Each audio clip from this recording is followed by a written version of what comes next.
The creators of The Cat in the Hat justify Warner Brothers' choice to shelve Coyote versus Acme. A deep dive into industry dynamics. Film Industry Update, published 19 hours ago. When Warner Brothers decided to pull Coyote versus Acme, a whirlwind of criticism and observers, especially since the family-friendly movie was already completed. This move was reminiscent of the fate met by Batgirl, wherein the efforts of numerous artists ended up being sidelined, seemingly for financial reasons.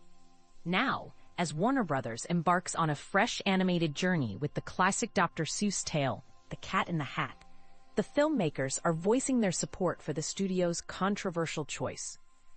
A report by Deadline highlights how the creators of The Cat in the Hat stood up for Warner Brothers' determination to shelve Coyote versus Acme.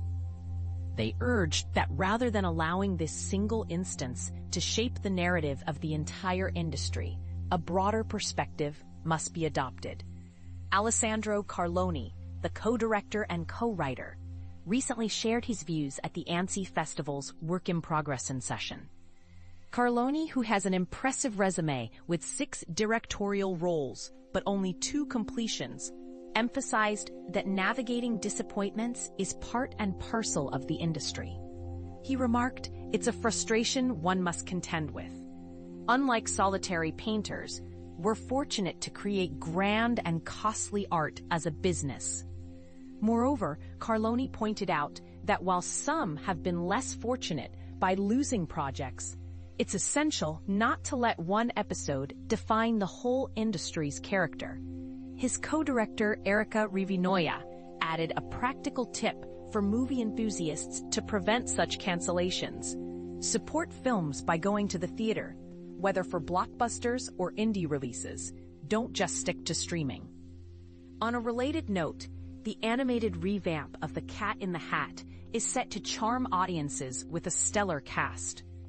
Bill Hader steps into the iconic role of the cat, joined by talents like Quinta Brunson, Bowen Yang, Xochitl Gomez, Matt Berry, and Paula Pell, promising a fresh take on the beloved story, reminiscent of the 2018 adaptation of The Grinch.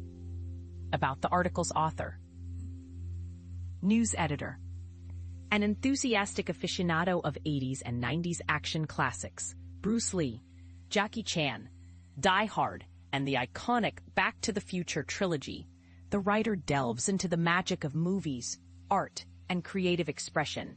Explore more of their work at their DeviantArt page, https://deviant_art_page/EJ Tang Onan.